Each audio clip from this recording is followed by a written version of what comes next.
Hey everybody, this is Ken One Meeks with the Ken Meeks Show. Today we have Sue Ann Taylor, actor, producer, director, film coach. What's going on, Sue Ann?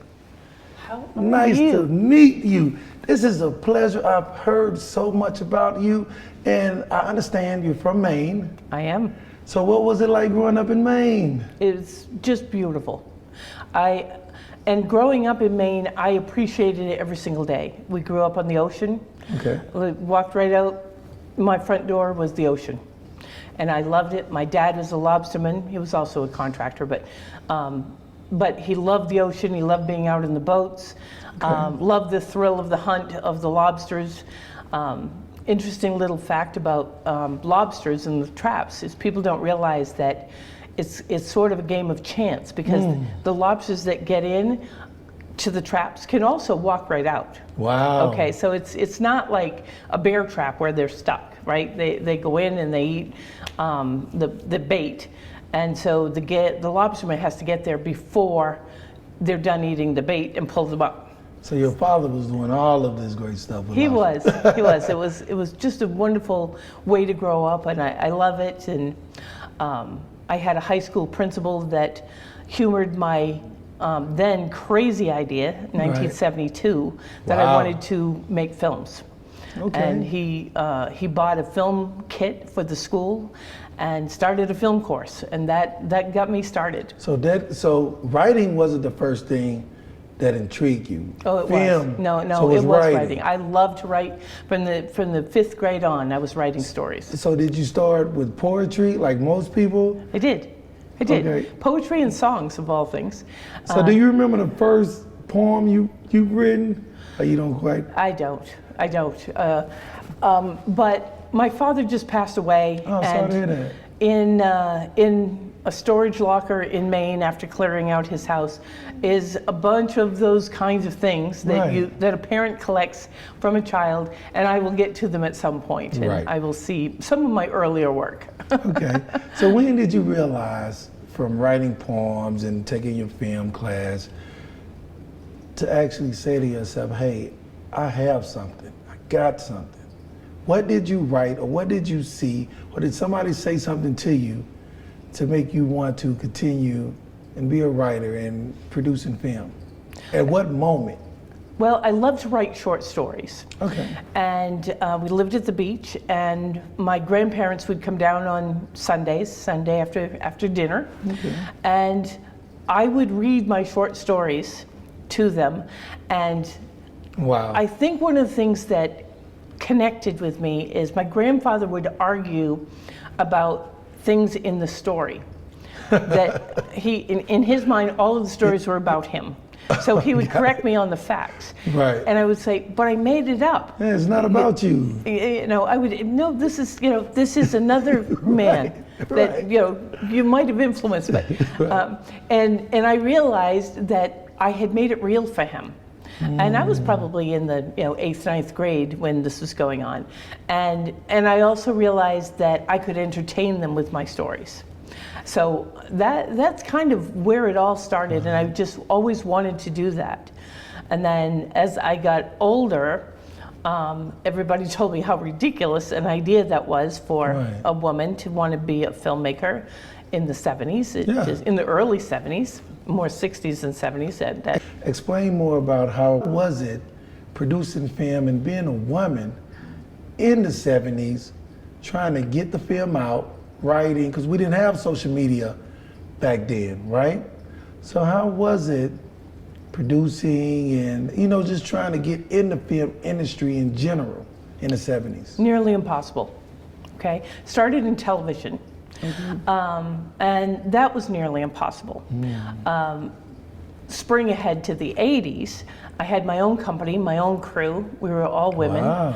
And a little anecdote I'll share with you is we were with the mayor of Orlando. It was about 1985, 86. And we were all set up, ready to go. And so we're sitting like, Right. like you and I are sitting here. And we're ready to go. And he's sitting there and he's waiting and he's waiting, And I said, excuse me, sir, can you tell me what we're waiting for? I thought he was waiting for like a PR girl or something. Right. Because I'm waiting for the cameraman, of course. I said, of course we are. So in that, we're just gonna get started then, because this is the crew. Right. And he was astonished. He was absolutely All astonished. women. It was all women. And I'll tell you another funny, and that is. I hate to cut you off. Was it all white women or was it diverse? It was very diverse. In the 70s? We've always had, no, this is the 80s, okay? The 80s, okay. 70s, I did a lot of writing, but not a lot of TV, okay? So the 80s became more diverse. Right. Okay. Well, I mean, just my opportunities to do anything, Right. you know? I mean, you know, I could get coffee. I was blessed with great secretarial skills. True story. Yeah. I didn't want to do secretarial. My father insisted, and it's what catapulted me, to tell you the truth. Through college and everything, I typed like a demon. So Right. I could get in places that otherwise, you know, everybody needed a secretary. Right. So that was my ticket in. So you had to work your way up. And then when I started my own company in '79, that's when things started to happen. Mostly in television. I was the first outside producer for the Travel Channel.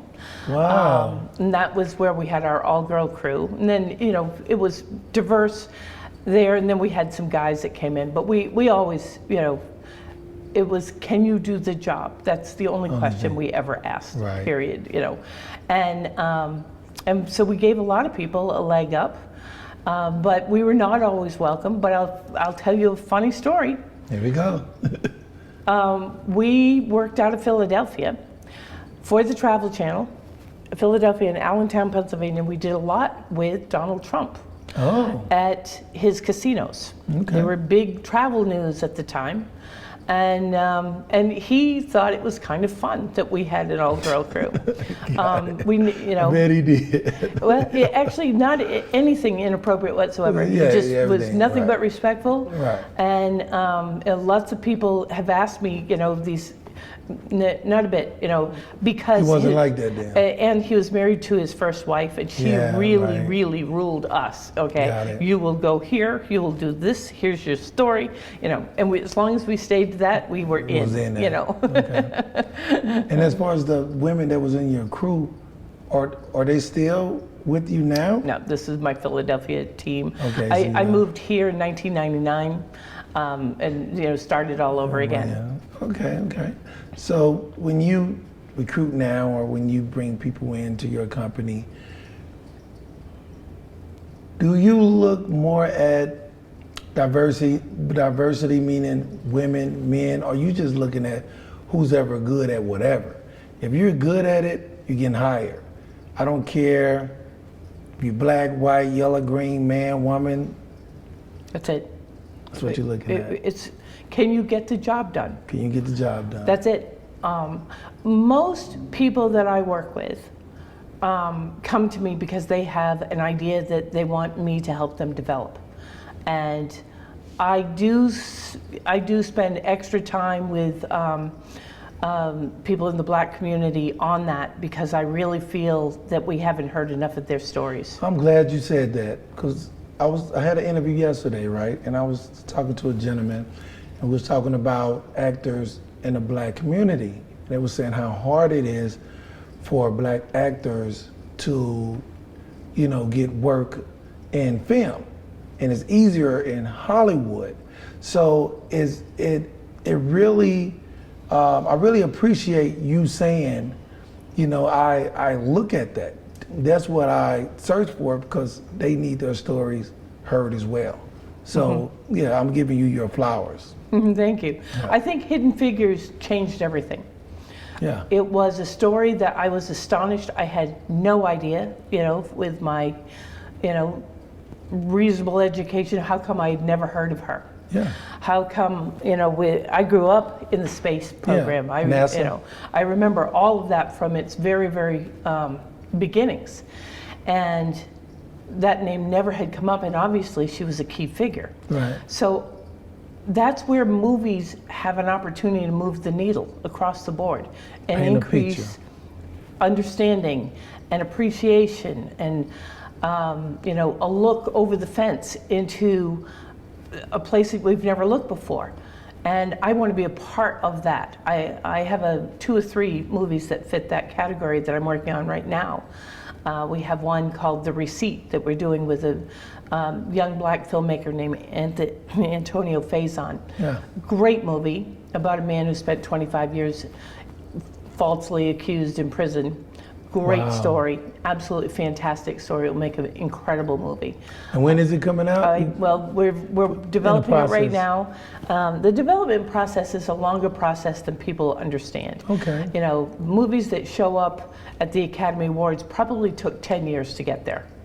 Yeah, I hear that, right? Yeah. So for you all out there that's trying to produce movies and try to get a quick movie together, she just told you it takes at least 10 years to process. It's a long process. You hear about the flash and pan, but most of them take a long time to, you know, gather all of the steam that it needs. Of course, the people that have upended this are people like Netflix and Amazon Right. and people like that that have these huge kitties of money. But getting in there is, I mean, talk about gatekeepers. My gosh, there's gatekeepers on gatekeepers there. So that's real. People really do gatekeep. Oh, 100%. 100%. Wow. You know, when we're doing a pitch, you know, and we just had 2 pitches that we made. One got through, one didn't. And I kept trying to tell them, you are making a pitch not to the audience that's going to see this. You're making it an audience of 4 people. Right. Okay, if you can get through those 4 people, then you get to go on to the next one, right? Then you build an audience, etc. But if you can't get through those 4 people, if you've got anything scary in there, they're It's not not going to gonna take a career chance on you. Wow. Why would they? They'll take, you know, that's why the same people, if you watch TV, Taylor Sheridan, he's a safe bet. If you've got a Taylor Sheridan show on your network, You're good to go. you're good to go, period. And that's how it works. So the best way to get in is to get in with Taylor Sheridan or somebody like that. And I try to poke through that all the time, and you know, see what the opportunities are to break through. But that is the main vein right there. So it's all about relationships, and you can't Totally. burn bridges because you never know who may know Mr. Sheridan. That's it. Wow. Not only that, but it's such a volatile business that somebody's behavior or their relationship with you on any particular project is all surrounded by what that project was fraught with. Right, When that project is over, it's over. Wow. And I had to learn that the hard way. I had some issues with my first feature film. And I started making these apologies, and this actor came up and he goes, "Oh no, it's all done. You're good now. You put it out. You got Lionsgate to pick up your picture. We love you now." Yeah. But I got to tell you, the daggers I took on set, hi. Okay, so that's how the industry works. You have to roll with the punches, and just don't say anything negative about anybody. It will come back.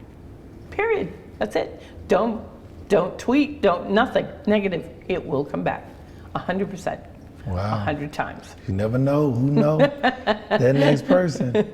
It's just, don't do it. That's it. And so, do you remember the movie The Green Mile? Yes. Okay. So what I tell people when they're doing productions is create a Green Mile safe space, because people do need places to vent about our daily trauma. Yes. But I also tell them, if I hear this outside the Green Mile, you're done. That's it. Right. You don't take it out of here. You don't take it. You keep. That's it. Right. I will take, you know, amongst us, we can have all talk, the issues with, communicate. but outside of here, we're good. Period. With each other, with anybody that has to do with us, it multiplies so quickly. And in the social media world, it's hopeless, you know, so just don't do it. Don't do it. Don't do it. Kasim Reed told me something when I interviewed him. I said, you know, what made you want to be mayor? He said, I wanted to be mayor since I was in the 4th grade. And every decision I made through my childhood, adolescence was, the mayor of Atlanta wouldn't do this. The mayor of Atlanta wouldn't do that. And I tell people that story because after, when you're making your decision, am I going to say this or not? Right. Think, would Steven Spielberg say this? Would Bill Duke say this? Right. These people who have got these vaulted careers, they didn't get it because they trashed somebody. They did it because they lifted up somebody. Yes, you gotta be humble. You gotta practice the way you want to play. That's it. I do believe that. So, Sue Ann, the film coach. Mm-hmm.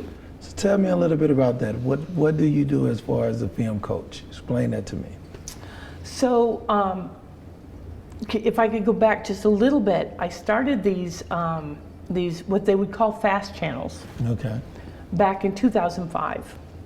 And I started this thing called Cherokee TV because I live in Cherokee County.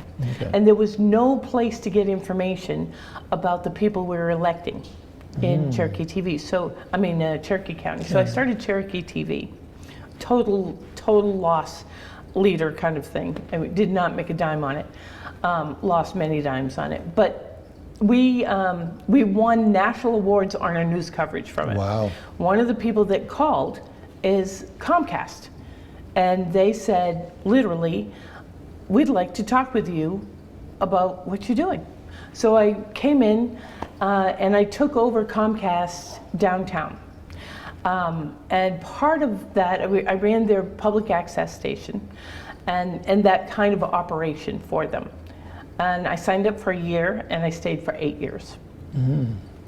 In that process, I started, as was part of the mandate for public access, I had a course on how to use all the gear. And then I expanded it a little bit to include film. So we had lots of young people come in and learn the ropes on what it's like to be on set, what it's like to make a TV show, etc. That's where I started doing my film coach kind of stuff. Okay. Some of those students are still with me today, even though 2016 is the last time I was at Comcast. Wow. So I like to show them how to take their idea from a script, get it through the development process, get it funded, get it shot, get it done. Love it. So we're going to talk about who the is Jackson Pollock? Who the F is Jackson Pollock is a documentary that was made 25 years ago. It's a story about Terry Horton, and I am making the feature film about the same lady, not the same story. Okay. She was a truck driver. Okay. And she became a truck driver as a way to track down her kids that she was separated from when they were 1 and 3. Okay. And that is something that could happen in 1956. It's hard to believe in today's world where you'd have an Amber Alert like that, but that is what happened. And she ended up a dumpster diver as kind of her. Yeah. She would go to these malls and she would get actually new goods that they were just throwing away, and she would put them in a yard sale, and that would augment her living that way. Okay. It's the feature film I've just written. It's called The Vindication of Terry Horton. Okay. The crux of the story is she finds that painting that's on the cover there at a thrift store. Found it, and she paid how much for it? $5. $5. She negotiated down to $5. And how much is it worth now? $110 million. $110 million. She paid $5 for this.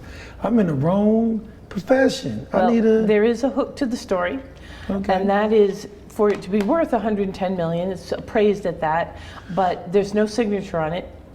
There's a story behind that story, and it's never been authenticated by the authenticating powers that be, which is the whole crux of our movie, The Vindication of Terry Horton.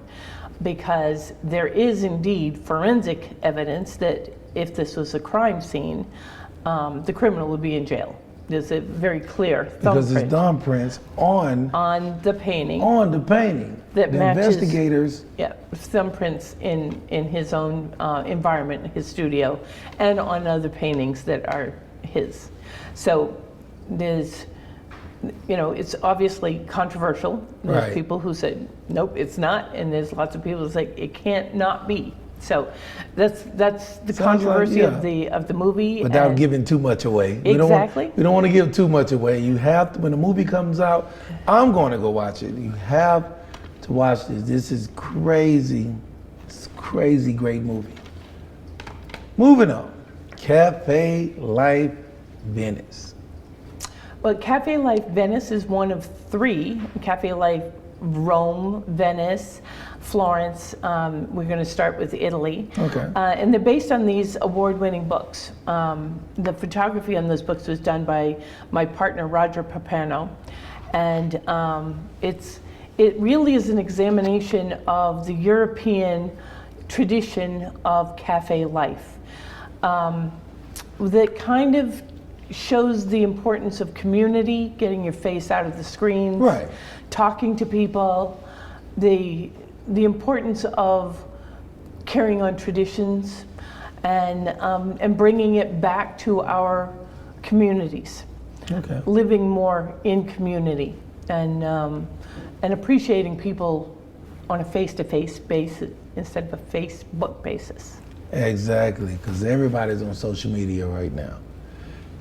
Keeping It Wild with Jason Reyes. Explain that. Jason Reyes was the host of the second wildlife series I did. Okay. We were doing Keeping It Wild with Jason Reyes when 9/11 happened. So we take you back. Jason was the first kid to play Simba on Broadway for Wow. Disney. Very talented young man. Oh my gosh, could he sing? But he was also a tragic story. I learned a lot about what happens to these young stars. As a parent of 3, I teach my kids from a very early age about making decisions. Right. You could do this, you could do that. This would be a better, you tell me what the better decision is. And what I found with Jason is Disney had so handled him, he couldn't make a decision about anything. Wow. And of course, when he outgrew his role, he was dropped like a hot rock. And we picked him up. We thought he would be a great host of the series. Anyway, we did a number of episodes. Jason, unfortunately, took his own life, which is just a tragedy. That's sad. It's kind of hard to go from Disney, because Disney's huge. Huge. And then they let you go, and Yeah. I mean, they picked him up every day. He had no decisions to make. Yeah, we they will pick did. you up, we Yeah, will right. take you home, Yeah, you're as a going to eat kid. this Yeah. at this time, you're going to wear this, and when we got out into the wild, he was, and I have a serious on-set, actually on our job, no drug rule. But Right. when you're in Africa, right. I will have you helicoptered out of there if I find you on drugs, because you need your wilies. This is the Right. these are real lions. Right. This is not the zoo, Right. and you let your guard down, and you'll be gone. Dragged right out of here. So, Wow. so that was an issue with him, and I am so sorry that happened to a very, very bright star. Sad. And but anyway, he's been gone a long time now. It's hard to believe. And I was going to ask you, how do you separate your personal from your work in film? Because it can become a lot. I'm not good at that. All Okay. right. Well, at least you admitted it. Yep. I'm not. I'm You sure. have meetings, you have interviews. All the time. And kids and Yeah. And the best thing that happened and the worst thing that ever happened is Zoom. Okay. So I don't have to leave the house to have a meeting. but But I could have that same meeting at 8 o'clock, 9 o'clock, Saturday, Sunday morning. So it's. so what's the best practice, since you know that there's some things you're not doing right? Mm-hmm. For somebody who's up and coming, is trying to be a Sue Ann Taylor. What's the best practice for somebody who has a child, a newborn, or kids in general, and a husband? They say, look, I want to do this. What's the best practice with separating the two? So this is what I tell people. I tell them a story about Helen Hayes. And of course they look at me like, who the heck is Helen Hayes? Helen Hayes was a very famous actress. And she was having an interview with the New York Times. And her telephone was ringing. Her old, big light telephone was just ringing and ringing and ringing. And the woman said, Ms. Hayes, don't you want to go answer that? She said, no. I got that for my convenience, and it is not convenient for me now to be on the telephone. And that rings with me because I look at my phone that's ringing and ringing all the time and buzzing, and I go, I can turn this off. We've reached a point in our society where people go, I tried to call you and you didn't answer. Right. And I was like, that is true. And that is a discipline you have to learn. You don't have to pick it up. Now, I do keep it on. I keep it on silent because... What about opportunity? Depends on who's calling. Well, you know what? You have to put up your lines, okay? Because if it's a genuine opportunity, it's not going to go away because you didn't pick up the phone at 6:30. Amen. You said something in. If it's genuine, it's not going to go away. That's it. That is it. And I have one gentleman that I'm dealing with that leaves his cell phone in his office at 5 o'clock on Friday and just leaves it there. There is no getting him on Friday afternoon, Saturday or Sunday with his until family. Monday at noon. That's it. Period. And he has a small child and a baby, and he put up those, and I totally respect that. I wish I'd done more of that, to be very honest. So, because they are addictive. The more smart these things become, the more we're interested in seeing what they can do next. It's the new hook. It's a new hook. Well, that's great. So, Sue Ann, I've learned a lot from Huda is Jackson Pollock to Keeping It Wild to Cafe Life and Business. Even with you, which we didn't mention, she's also earned a Presidential Lifetime Achievement Award. So again, I want to give you your flowers. Let everybody know where they can find you at, what platform, and also how they can get in touch with you. I can certainly give you SAT at Blue Heron Films. Blue Heron Films is the name of our company. Okay. And that is the best way to be in touch with me. Okay. And I'm on IMDb, of course. Okay. And we have a Christmas film that we did called Charlie's Christmas Wish that you can see. Oh, yeah. And then we have one coming out this year, Christmas this year, called Christmas at the Grey Horse Inn, that we shot in the middle of COVID. It's had some challenges, but we're over the challenges. We're coming out with it this year. That's very exciting. That will be out before our Vindication of Terry Horton movie. I love it. Well, it's been an amazing time with you, Sue Ann. Thank you for blessing my platform. Thank you for having me. Thank you.